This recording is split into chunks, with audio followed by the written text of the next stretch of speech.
So welcome everybody to the Miller Memorial Lecture 2018. I'm Catherine Davis, I'm the Director of the Institute of Modern Languages Research, and we host the Research Centre for German and Austrian Exile Studies, which is one of the main features actually of the Institute and of Senate House Library. So I want to also welcome our guest speaker tonight, who's Professor Jeremy Adler, and I'll tell you more about him in a moment. And he's going to talk to us about the contribution of German Jewish émigrés to British culture. So I think it's going to be a very long lecture. So a few details. The Research Centre for German and Austrian Exile Studies was established in 1995 at what was then the Institute of Germanic Studies. Some of you might remember the Institute. And it brought together the London Research Group for German and Austrian Exile Studies and the Research Centre for Germans and Austrians in Britain, which was in Aberdeen. Professor Hamish Ritchie's donation of his books on exile, which, thanks to continued donation,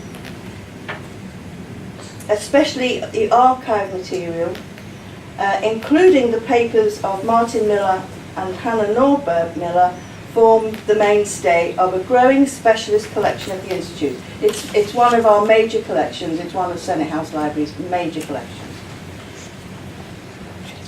The work of the Centre focuses on the history of German-speaking émigrés who found refuge in this country and who contributed to political life of the UK, professional, cultural, commercial life of the UK in many, many ways. The Centre's activities include, among others, the triennial conferences, a seminar, and the yearbook of the Research Centre. And since 2009, the work of the Centre has been supported and enhanced by the Martin Miller and Hannah Norbert-Miller Trust, which is sponsoring this lecture, and which does a huge amount for the Institute. It funds bursaries for doctoral study, visiting fellowships, and the cataloguing and promotion of the exile-related archives at the Institute and in Senate House Library. So I'll just tell you a little bit about Martin Miller and Hannah Norbert-Miller, if you don't know already. They were Jewish actors who sought refuge in this country and went on to brilliant careers in film, in the theatre, and on the radio. Martin Miller's parodies of Hitler's speeches were very famous. They were broadcast to Germany by the BBC between 1940 and 1942. And we are so fortunate to have the Millers represented by their son Daniel, who is a music producer and who in 1978 founded Mute Records to promote electronic and alternative music, Depeche Mode being one of the notable acts he featured. A self-made man in the music and entertainment world, Daniel has followed in his parents' footsteps as fine examples of the tremendous contribution made by enterprising refugees and their descendants to this country's wealth and well-being. So thank you very much, Daniel, and thank you for being here. And now I'm going to tell you a little bit about our guest speaker, who is Professor Jeremy Adler. Now, Professor Jeremy Adler is a poet, a novelist, and a scholar. At the moment, he's Emeritus Professor at King's College London. He has various roles, but his two most important, I'd say, is as an academic. He has published outstanding work on German literature, specialising in the age of Goethe, Romanticism, Modernism, and Expressionism. And he has made major contributions to the studies of Goethe, Hölderlin, and Kafka. But he is also an accomplished poet, known for his concrete poetry and artist books, and he's also published 2 novels. Now, Jeremy was born in London in 1947, don't mind me saying that. And he was awarded, after a distinguished academic career, a personal chair in Queen Mary University of London, 1991 to 1994, and then he moved to King's College London, Professor of German and head of the department 1994 to 2004. He has in addition held many distinguished positions, Joint Honorary Secretary of the English Goethe Society, 1986 to 2004. That's over 20 years, isn't it? Almost 20 years. Council member of the International Goethe Society. In 2005 he was elected corresponding member of the German Academy of Language and Literature. He's also very politically engaged. He reported on Czechoslovakia's Velvet Revolution in 1989, and more recently his critique of the new edition of Mein Kampf has hit all the headlines. As a poet and artist, he's been represented in many exhibitions, including at the V&A, and his work is included in important anthologies such as Typewriter Art 2014 and A Human Document 2014. His poetry, drawings are in collections in the British Museum, the Tate Britain and New York Public Library, in many other places too. So he's published 26 scholarly books, editions and translations, 7 since he retired. For example, his book on Franz Kafka of 2001, and the edition of his father, H.G. Adler's magnificent study, Theresienstadt, which was published in 2005. That's a beautiful edition. He's also published editions of works by Canetti, and in 2010, the Essays and Letters of Hölderlin. And he's also published 26 creative works of poetry and pamphlets, plus 2 novels, The Magus of Portobello Road, 2015, and A Night of the Troubadour, 2017, which is set in West Hampstead. Since 2015, he's been spearheading a campaign in Germany against the new and very poor edition of Mein Kampf. He was on Bavarian TV about this in a discussion, and his book, Das Absolute Böse, on this subject, was published in 2016. His pieces on Europe and Brexit, as you can imagine, very much against, have appeared widely in Germany in the Frankfurter Allgemeine Zeitung, Süddeutsche Zeitung, and he's published an important article entitled Europe Needs to be Rethought. And he's currently working on a book for reaction books in Chicago University Press on Europe in Defense of an Idea. So, I've already told you what the title of the talk is. It's about the contribution of German Jewish emigres to British culture. Thank you very much for accepting the invitation. And I'm going to hand over to Professor Dr. Tony Granville. Thank you, Catherine. Just a few words on behalf of the Research Centre. My name is Anthony Granville and I'm the chair of the Research Centre, and I'd like to thank you all for coming this evening, especially of course our speaker, and equally especially Daniel Miller. Just one brief word about the famous Hitler parodies that Daniel's father did for the BBC. The first of these went out on the 1st of April 1940 and was so, you can hear it, it's in the archive here, it was so realistic, despite being very funny, that one of the American radio networks, I think CBS, failing to notice the date, actually contacted the BBC and said, could they please have a recording of Hitler's latest speech? Anyway, just to add a little bit to what Catherine Davis said about our speaker, when I first came across Jeremy Adler, he was working mainly on one of the most interesting and experimental expressionist poems, August Stramm, who actually fell in the First World War. But by then, Jeremy already had a doctorate on Goethe behind him, and that gives some impression, I think, of the breadth of his interests, which are very unusual in this day of specialization. I think he is probably best known in academic life for his work on more modern writers, not least his illustrious father and his father's great friend, Fran Steiner. But at the same time, he has kept up a lively interest in the work of Hölderlin and Goethe. I remember a few years ago going to a most fascinating lecture of his in which he discussed Goethe's influence on Henry James, very convincingly, and something that I'd never thought of before. What I always admire with Professor Adler is his breadth of vision.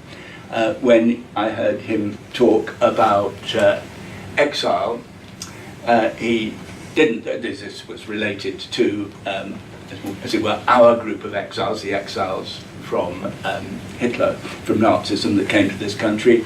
He didn't just go back, as quite a number of people do, to Dante and Ovid, but he went back to the Garden of Eden to show that exile is, in a sense, part of the human condition.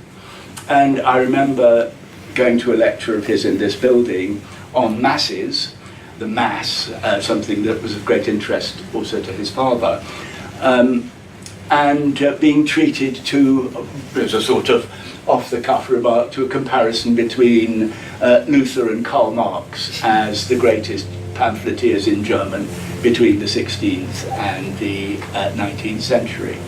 That is something that I think not many of us academics do anymore these days. And so a hearty welcome to you, Jeremy, and I'm sure we're all looking forward very much to your lecture, and I shall now let you get on with it.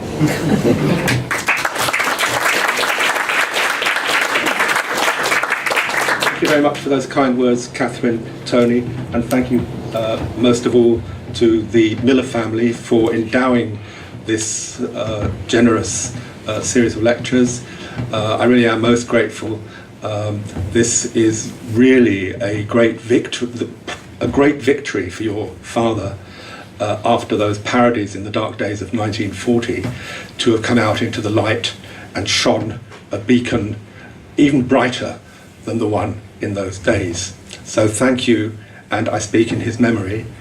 Catherine and I were both at Queen Mary together and co-supervised, and I've known Tony Grenville for a long time, and I thank Tony and Charles Brinson and the whole Exile study group for their generous invitation to speak tonight. It's quite appropriate to be talking about this subject in the University of London, which after all was the first in the country to open its doors to the Jews, and which was also most hospitable to exiles.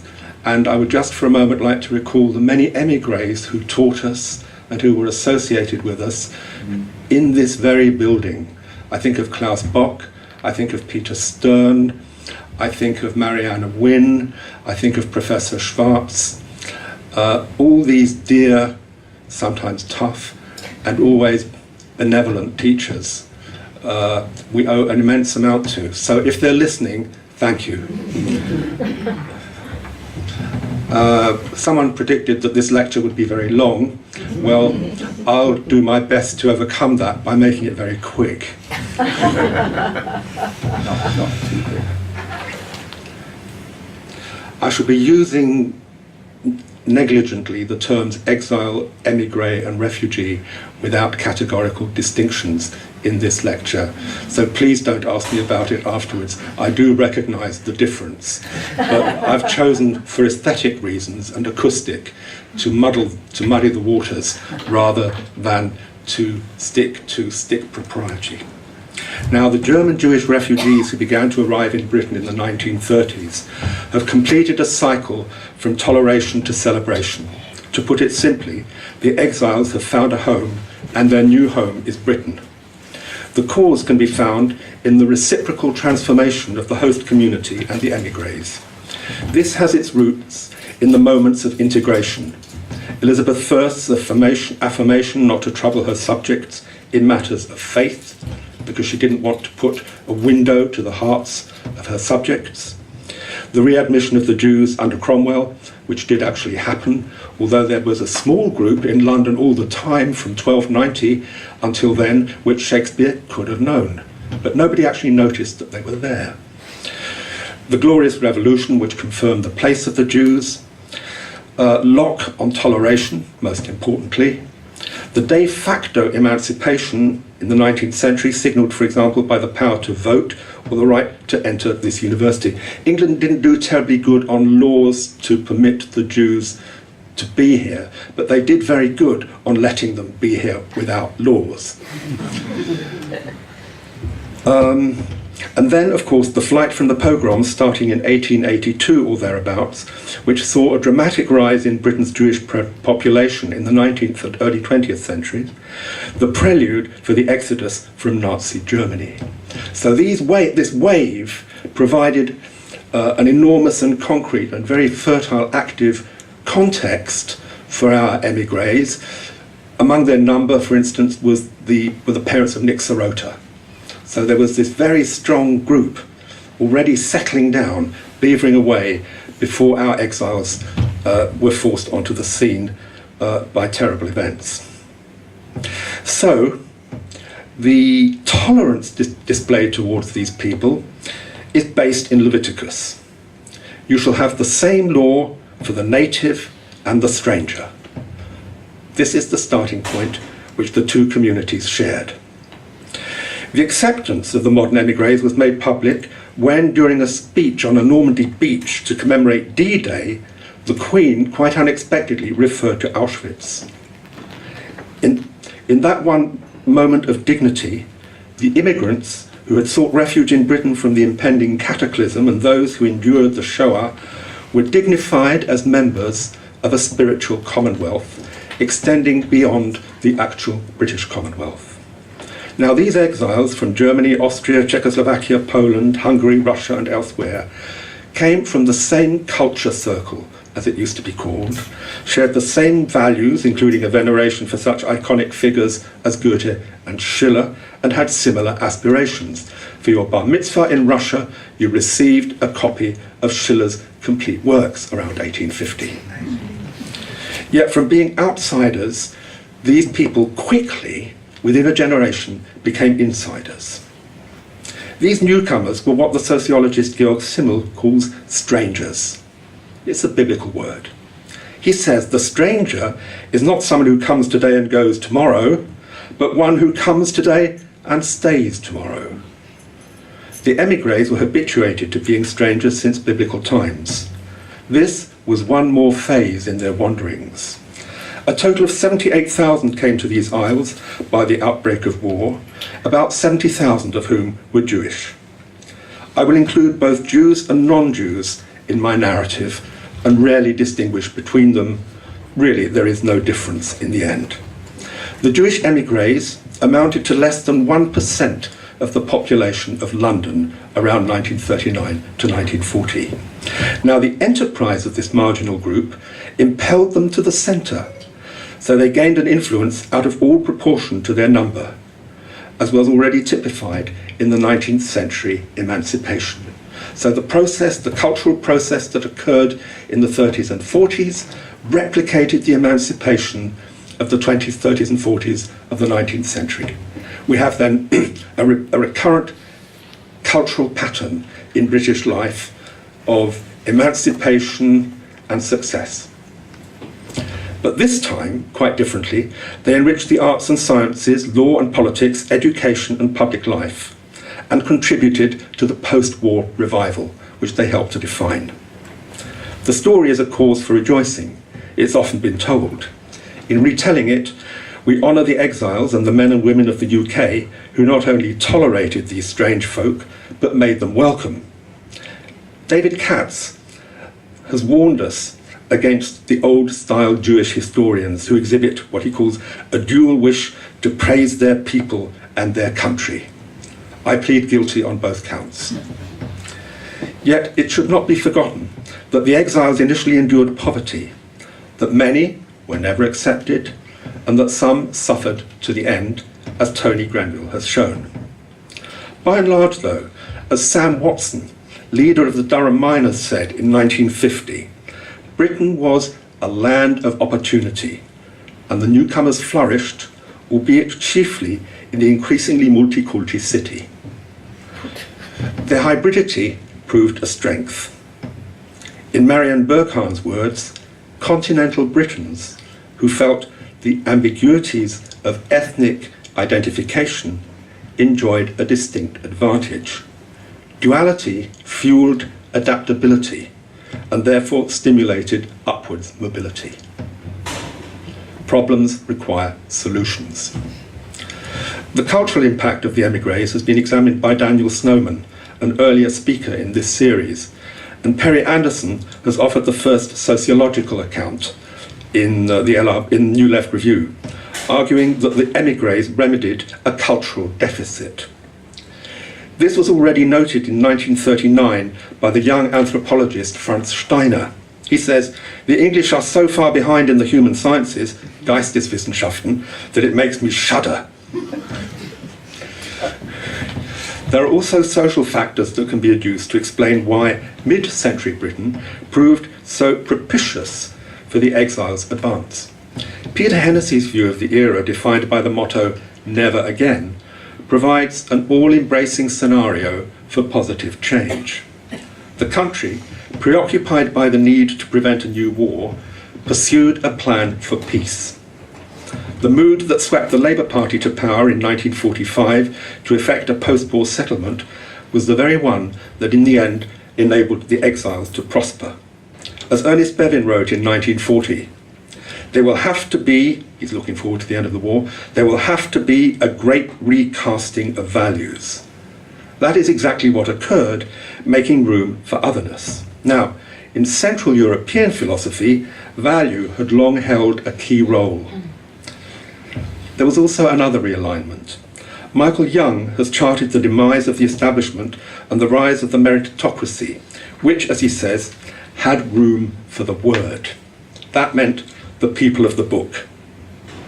If there was going to be change, Britain was not just ready, but desired it, and the immigrants were at hand to help refashion its identity.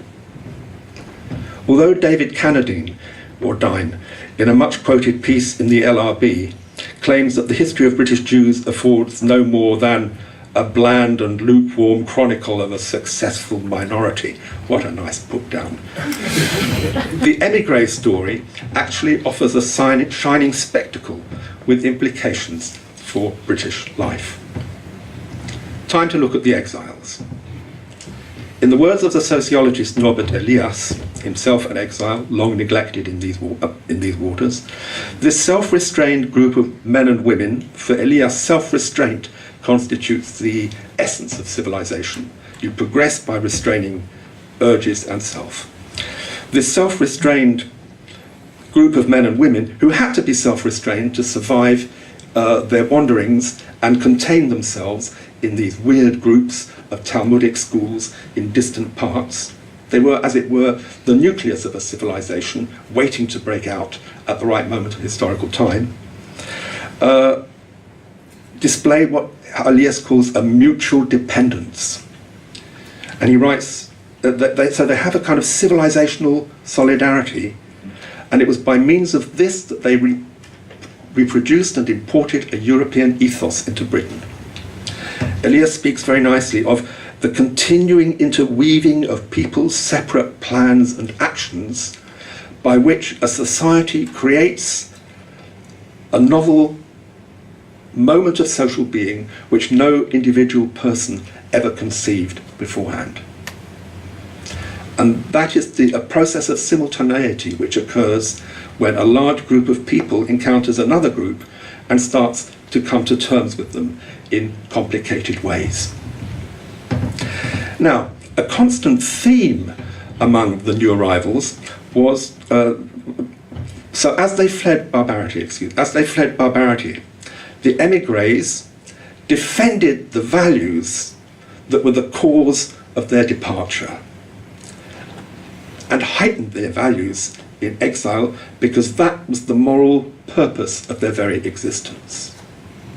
Value then became existential, even for the poorest and most abject exile, remembering the coffee house and the coffee in Vienna, which was a value that had been destroyed forever. And a constant theme among these people was the need to analyse the rise of the Third Reich and prevent a recurrence. Now, their ideals and a sense of mission served them well. Moreover, as the American CBS commentator Ed Murrow wrote, when Britain had waged war, it advocated the rule of law. This, I think, represented the bedrock of agreement between the host community and the exiles. I'll come back to that. The émigré Rabbi Leo Bick, the leader of the German Jewish community, is emblematic. He was arrested 6 times by the Gestapo. He had the opportunity to escape, but he remained behind and offered passive resistance. His activities and his ecumenicalism intersected with the Lutheran Dietrich Bonhoeffer, who was executed by the Nazis, but they never met.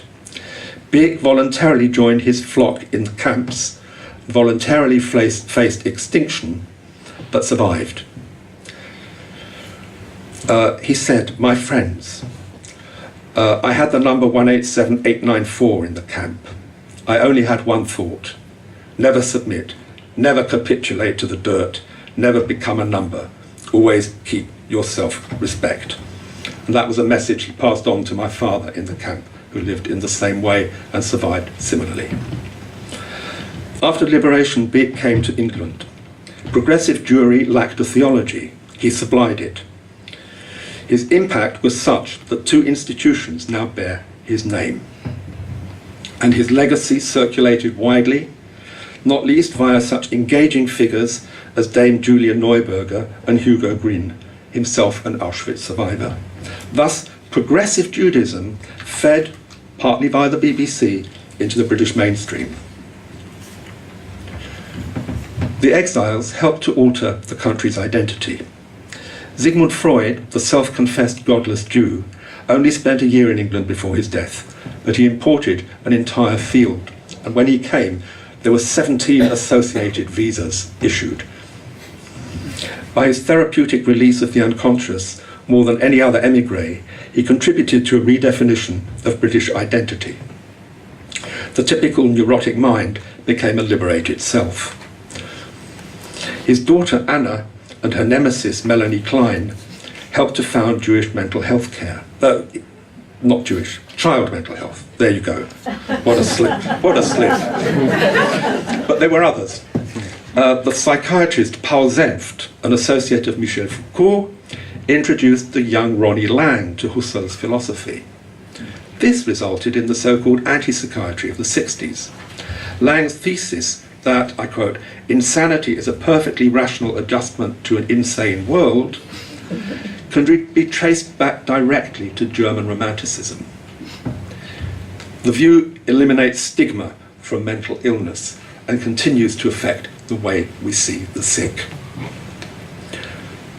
Neither influence nor reception describes this process. It was, to quote Lang, who uses this term differently, a social knot, an intimate symbiosis of opposites that contributed to a new national character.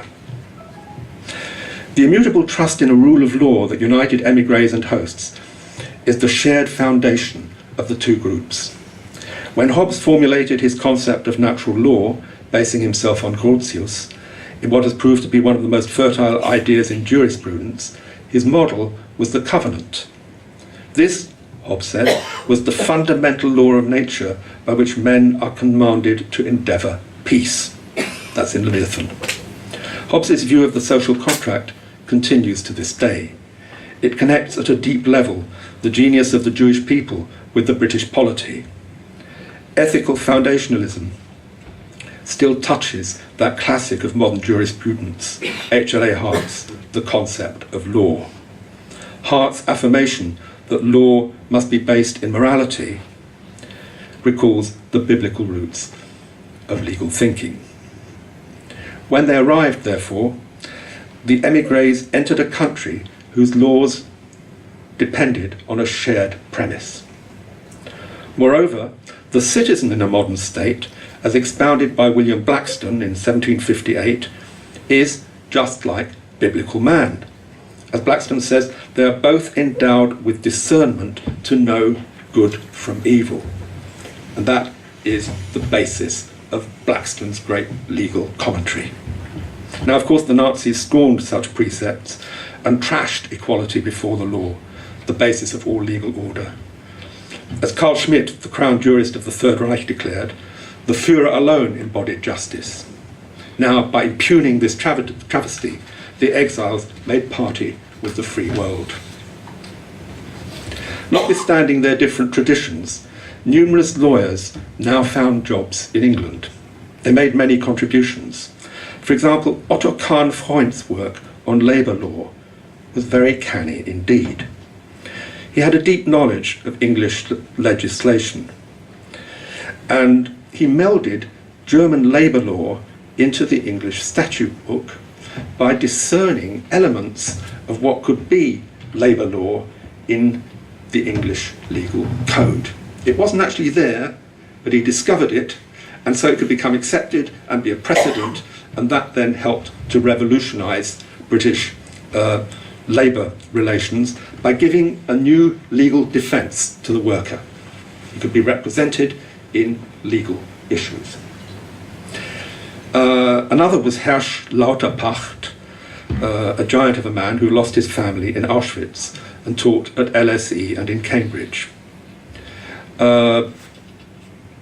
He particularly took effect in the area of international law, and his contribution was to regularize the standard civil law with international law so that there would be no distinction effectively between the two. It's a bit like the Austrian Hans Kelsen's notion of positive law, which creates a universal law. It's a method to install the same law in different countries, to have seamless interaction between law codes, and to provide an international legal protection for countries, which alas now is beginning so terribly to break down. But this is what Hersch fought for, alongside Kelsen and Raphael Lemkin, the arraigner of genocide, who helped to establish that great post-war legal framework that issued in the United Nations, which also, sadly, is not quite in the best of states at the moment. Now, I think a fundamental reason for the newcomers' acculturation lay in their keen sense of culture, what the Germans call Kultur, an artistic, profoundly spiritual ideal. It forms a cornerstone of Weimar classicism, but it's also based in the Talmud. The Talmudic schools provided a matrix for every aspect of life, from dialectics to sexuality. The key to their success can be found in maxims such as this from the sayings of the Father in the Talmud. Provide yourself with a teacher, get yourself a companion, and judge all people by their merit. There, of course, you see the entrance of merit and value into thinking in the Talmud, which is not so apparent in the Bible. But this transition to value thinking is terribly important in Talmudic thinking, and I'll come back to that. The convergence of Talmud and Kultur furthered the emancipation of the Jews in the 19th century, and, having lost their homes and possessions in the 1930s, they imported this dual heritage as their sole treasure into Britain, where it was all the more effective because of the long-standing intellectual poverty of British Jewry, something that was berated time and time again since the 18th century, when one continental rabbi protested that the British rabbis only studied half an hour a week,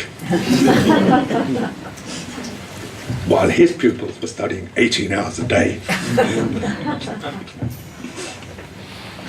Now, if they were cash poor, in the terms of the French sociologist Pierre Bourdieu, they were rich in cultural capital, the product of an education first apostrophized in Psalm 119. Even secular thinkers, one thinks of Karl Popper, pursued Talmudic ideals like the duty to study. They succeeded because skills were at a premium in Britain. To develop Bourdieu's metaphor, the émigrés reinvested their cultural capital and the gains multiplied in the host community. An exceptional number were active in the culture professions, the arts, publishing, media, education. And these areas, of course, reveal a relatively high gain. In one area, I must confess, the contribution of the émigrés has been a bit mixed, and this was economics. Two transitory economists had a major impact. The Nobel laureate Friedrich Hayek, who taught at LSE for a while, and Karl Polanyi, also a lecturer at this university. These two held diametrically opposed views. Hayek's The Road to Serfdom of 1944 argued that Nazism arose in response to socialist interventionism. Polanyi's The Great Transformation, there you are. Why not? The Great Transformation, it would be a good film for him. Yeah. Also published in 1944, attributed the rise of Nazism to the free market.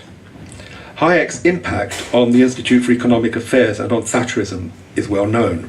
And yet, as Polanyi argues, not Polanski, if the market is given free rein, it extirpates democracy, as happened with the crises that led to the Third Reich. The Tory choice of Hayek's market economy had predictable results: dismantling manufacturing, empowering the city, political polarization. Polanyi's theory not only predicts Hayek's failure, it actually explains the later emergence of 21st century populism. He says that an all-exclusive focus on a single factor like the markets, which removes the economy from being embedded in the society and allows it to become a tool which dictates human activity, will unleash what he calls the unsuspected forces of charismatic leadership. So, privileging the market led inexorably from Thatcher and Reagan to Farage and Trump. Today, however, Polanyi's idea of an economy embedded in society, much more Keynesian, has been resurrected to tackle globalization.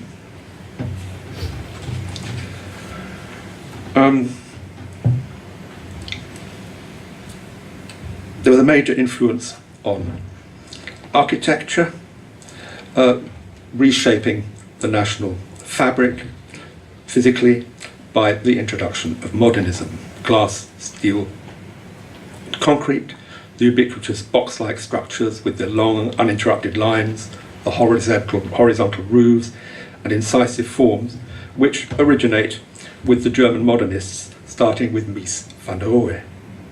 Some of the founding fathers themselves did important work in Britain, like Gropius and Eric Mendelssohn.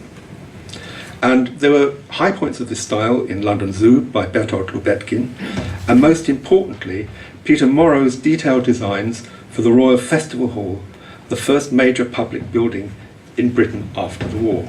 So here, the émigrés put their stamp physically on the emblematic building at the heart of Britain, the counterpoint to Westminster, the new world on the other side of the river. And it's still there. And it still embodies the ideal that Herbert Morrison had proposed for the South Bank. We ought to do something jolly, he said. We need to give Britain a lift.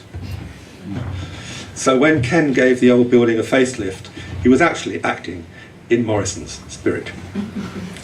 The musical world became a notable beneficiary, starting with the creation of the Glyndebourne Festival Opera. And this then quickly spawned, a few years later, the Edinburgh Festival.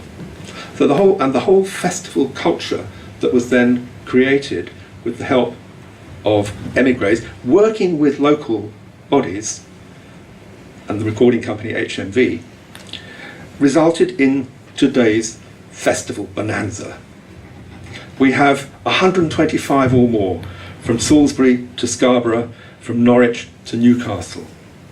Now, what these festivals did in reviving the provinces was to follow the German example of decentralizing culture, taking it from the capital to the provinces. So it's not just that they invented festivals or created them, but they introduced a way of doing culture that was innate to the German Jewish and the German scene that was not typical here to this metropolis-based world.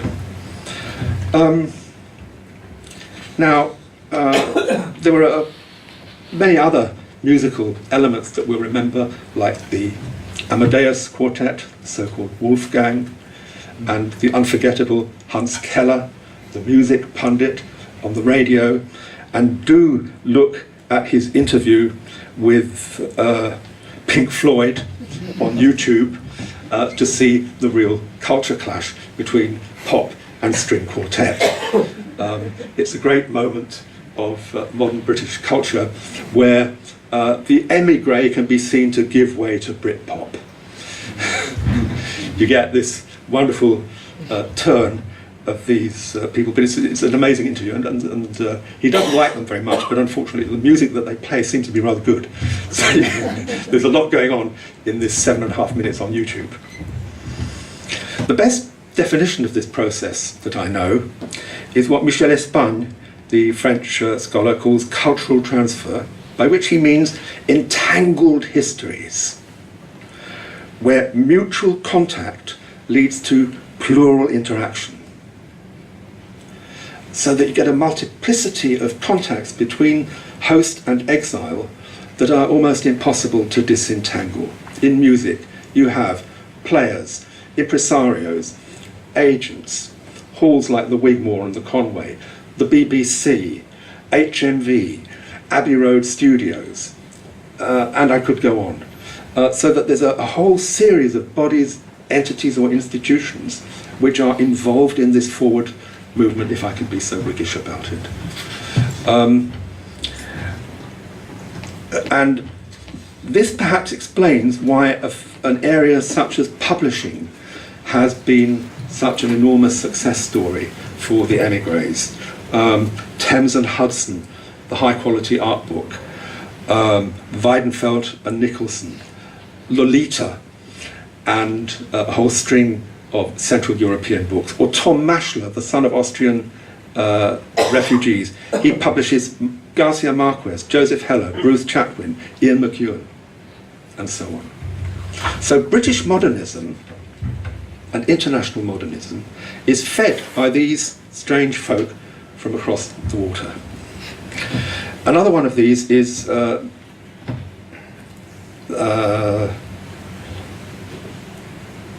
Marian Boyars, who teamed up with John Calder for a number of years to create Calder and Boyars. Always on the margin, they have 20 Nobel Prizes on their list, including Samuel Beckett.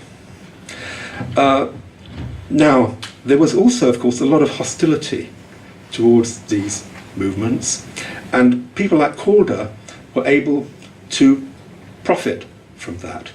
The founder of Penguin Classics, E.V. Rue, said, "There is no room for German classics on my list. We don't need these in Britain." I have that from a Penguin editor. And of course it enabled clever Calder to pick up Goethe's Wille Meister, Keller's Grüner Heinrich, Grimmelshausen's Simplicissimus, Stifter's Nachsommer. An unbelievably bold list for a Scottish-British publisher, which he could not have done, I suspect, if he'd had to compete with Penguin. This was also the time when Faber was becoming increasingly conservative under the ageing T.S. Eliot, and its list was becoming faded and dull. So at this time, as there was a niche for others to promote modernism and the international avant-garde. what Faber had been so good at in the time of Ezra Pound, they were now so bad at in the time of late Eliot. Now, a lot of writers have animated the public debate, like George Steiner, and others like Michael Hamburger have translated an enormous amount. And Michael Horovitz, the son of rabbis, not often talked about in this context, established what he called the International Poetry Incarnation at the Albert Hall in 1965. 7,000 people listening to 20 poets, including Jandl, Ginsberg, Wozniacki, and Christopher Logue. And this was a defining moment in the creation of the second avant-garde, which then went on to include writers in France, Germany, Austria, Britain. You won't find this in the Times Literary Supplement, but well, you did actually in those days, under John Gross, but not today. John Gross publicised it very much. So this was a vital movement, and we can point to real cultural reverberations in the work of Michael Hamburger, of George Steiner, and Mike Horovitz, who's still with us today. When the Exiles came, they brought much more than their luggage. I've shown you that they brought their cultural capital, but they also brought whole institutes. Two major ones, which now form an indispensable part of British public life. First, the Wiener Library, the earliest institute anywhere to be devoted to the Shoah, just round the corner. Beginning in the 20s, its founder Alfred Wiener, again I must speak personally, I owe my presence here today to Alfred Wiener. If it hadn't been for the fact that he issued an invitation to my father to study here in 1947, my father wouldn't have been able to escape imprisonment under the communists in Czechoslovakia. These are the strange coincidences which make up this social net, and you have to put up with it. So the Wiener Library, founded in the 1920s, is an absolutely remarkable collection of unique documents, and it led to very early work on the Shoah. People don't, when the Germans say, oh, in 1960 it didn't exist, Eva Reichmann, round the corner from here at LSE, published her Hostages of Civilization in 1950, examining the causes of the Shoah. She became director of the Institute. So, as Wiener said, his mission lay in a duty towards the millions who have perished in the most atrocious persecution in history. And Nix KL was also written in those walls to some extent as well. So it continues to be a major institute, and it spawned copies in Israel, Japan, Holland, the United States, and everywhere else. All of the others are, in a sense, replications, maybe bigger, maybe more successful, but not better. Because it was an institute for the Shoah before the study of the Shoah had been institutionalized.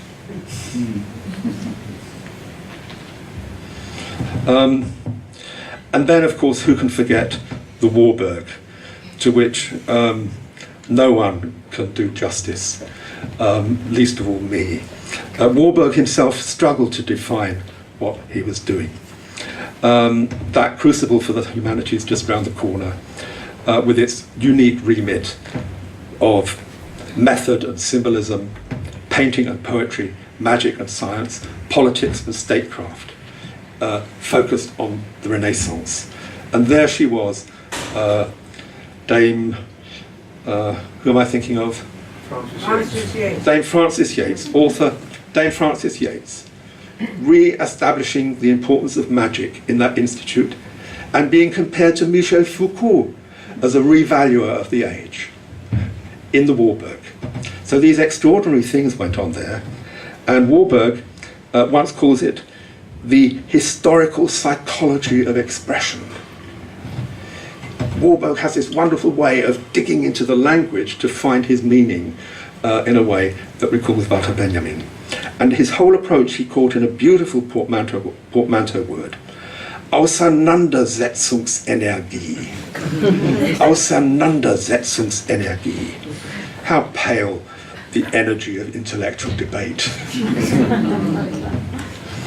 So the legacy of these two men and the institutes and the acolytes and the students and the journals that they instituted are with us to this day, shaping what we think or do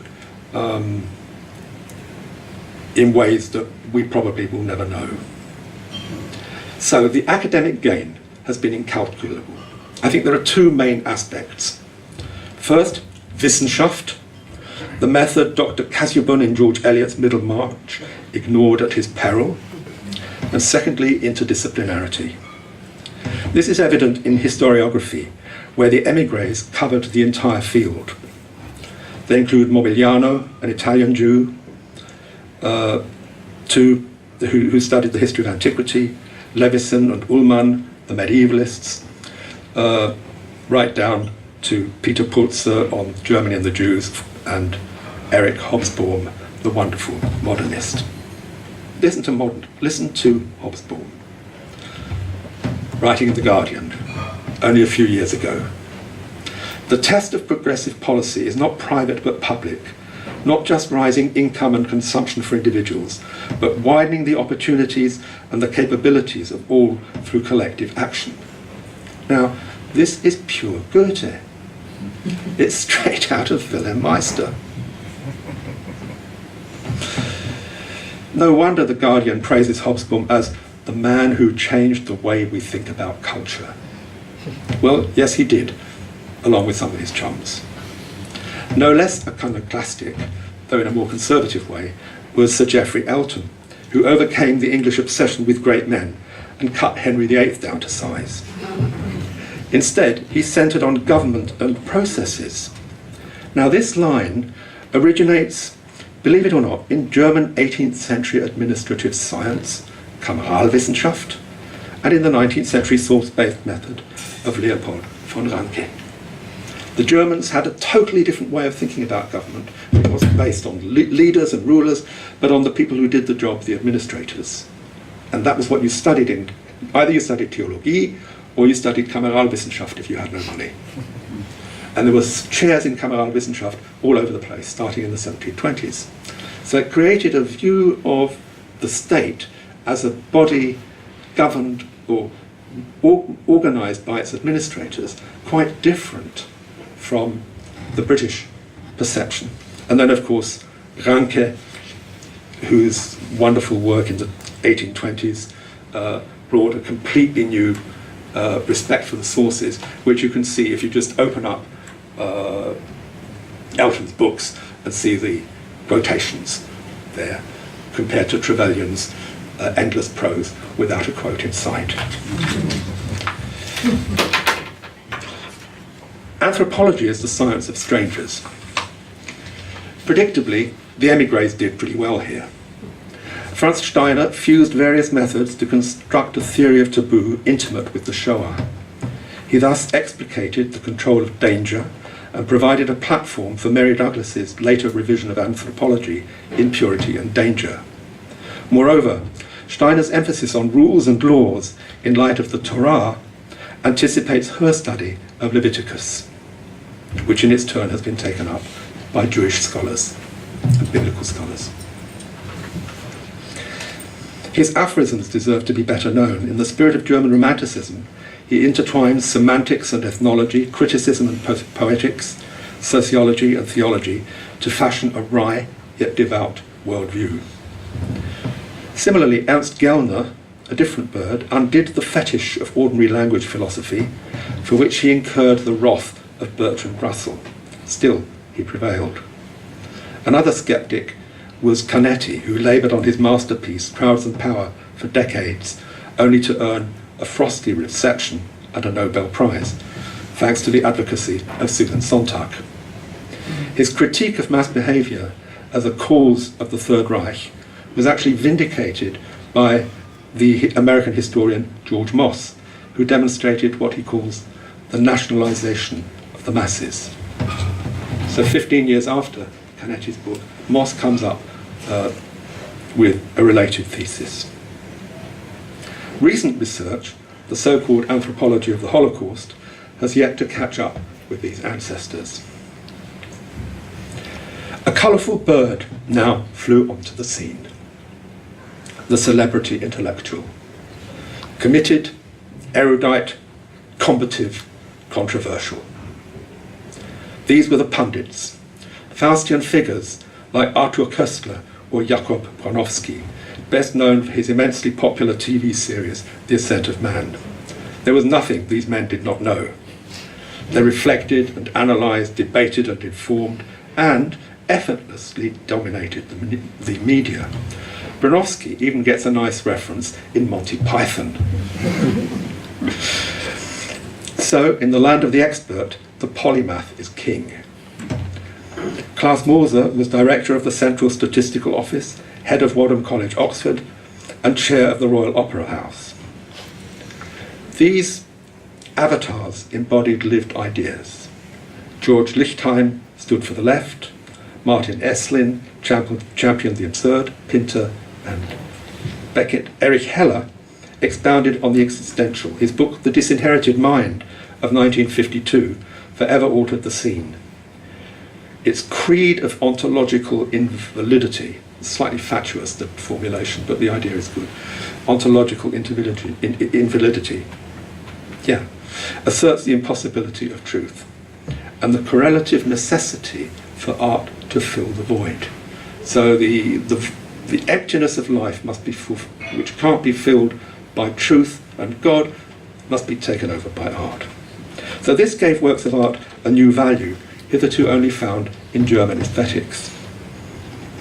It ceased to be a polite entertainment and started to become a defining feature in the national value system. Think about Angel of the North. What exactly changed? Taste and fashion, ideas and theory, modes of feeling and understanding. Nowhere is this clearer than in fine art, over which Sir Ernst Gombrich towered with such brilliance. Several artists, and there's an exhibition at the Wiener Library now about it, who were persecuted by the Nazis, found a home there. And there was Kokoschka here, the quiet expressionist, Kurt Schwitters, who appealed more to the wilder ones, Marie-Louise von Moteschitzky, who persevered over the years with a simple credo: you have to reinvent reality, and the giants Auerbach and Freud. So, what happened? British art shifted from mimesis to abstraction. It acquired fantasy, colour, pizzazz. Several galleries were crucial in this, like Marlborough Fine Art and the ICA. Marlborough was co-owned by Harry Fisher, and Jascha Reichert, who's speaking today at the Pompidou Centre, was assistant director at the ICA from 63 to 71 and organised several keynote exhibitions, like the first Computer in Art exhibition, the first Concrete Poetry exhibition in Britain, and many more. And then she moved on to the Whitechapel. So these venues exhibited both modern and experimental art and helped London's metamorphosis from an ageing imperial capital into a modern European city. Now, science and medicine counted major gains. Over 5,000 medical professionals found employ, not least thanks to the founding of the NHS, and thus contributed to the modernisation of British medicine. The sciences themselves proved highly fertile. No less than 16 scientists gained a Nobel Prize in astrophysics, quantum mechanics, and so on. That's just, in all, the Exiles count for 18 Nobel Prizes. That's 14% of all Nobel Prizes to Britons ever. Or look at it another way. Every group of 4,000 exiles received a Nobel Prize, compared to less than 1 per 5 million in the rest of the population. I think now, my stats aren't too good. If anything, this is conservative.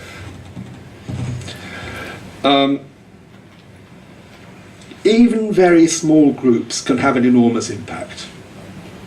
Emblematic for this, of course, is Joseph, the man Grotius calls the emblematic statesman in the Bible. The exemplary statesman, sorry. Or think of the Huguenots' influence after 1685, when they made up 5% of the London population, 50,000 of them, yet completely transformed British manufacturing. Or then think of small indigenous groups like the suffragettes and the Bloomsbury group as effective changers of taste who created a context for our people. In a 1926 lecture entitled "Am I a Liberal?", Keynes claimed that in many respects Britain was still medieval. He called for an emancipation of the mind, a Kantian aim that the Emigrés would have recognised. And he supported the Exiles.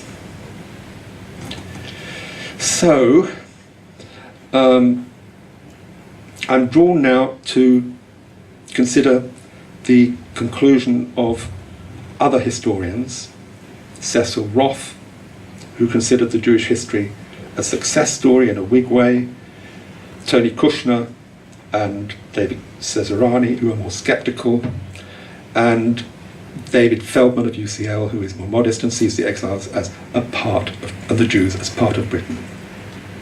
But as Todd Edelman contends in his sobering account, the integration cost the Jews dear. It resulted in their disintegration of their community, inasmuch as they lost their identity. But there I would demur. Thanks to what I've called the reciprocal transformation, the strangers inaugurated a new Anglo-Jewish symbiosis, a scintillating form of European culture. And if you just give me a couple of minutes, I'll explain it. The philosopher Bernard-Henri Lévy, who visited London for the premiere of his Exit from Brexit a few days ago, has noted the situation, saying, "We are all German Jews now." It's a CNN interview. The net result of this triumphant cosmopolitanism has been generally underestimated. It's helped to shift Britain away from what Thomas Mann calls a Zivilisation, the world of technology, towards a Kultur, the world of the spirit. English ideas, with the help of the Emigrés, have assumed a more existential form. From out of the abyss, they wrested a vital creed, a faith in values as the overarching good. The translation of English life from an objective ethic to a value-based system, which has been developing independently for about half a century, leans heavily on the import of European value theory. This response to the breakup of the classical world picture with its stable criteria was inaugurated in the late 19th century by the German neo-Kantians, notably the Jewish philosopher Hermann Cohen, for whom value meant liberation from myth. This reverts indeed to the Talmudic mode I touched on earlier, exemplified in the affirmation of the infinite value of life. The ultimate yardstick of value is life itself. In Britain, the same system of coordinates was upheld by the controversial Rabbi Louis Jacobs, who was schooled in German criticism. Now, this faith in values, and one would have to look at this more carefully, has helped to define the contemporary universe. Whereas Aneurin Bevan enunciated 3 core principles for the NHS in 1948, these have since been joined by a set of values. And values is a dominant theme of our Exiles. From Paul Robichek's Thinking in Opposites, via the Tanner Lectures on Human Values at Clare Hall, Cambridge, since 1974, Iris Murdoch's Metaphysics as a Guide to Morals of 1992, right down to Justin Welby's recent appeal to deep values in his book Reimagining Britain, Values are replacing principles at the core of British ethics. As Dame Iris said, following her continental friends, a belief in value liberates the moral will. Now that set a gold standard and indicated the epistemic shift. Principles are prescriptive, values are voluntarist, they aim for consensus. By thus prioritising value, the exiles and their friends inspired a great transformation. Thank you.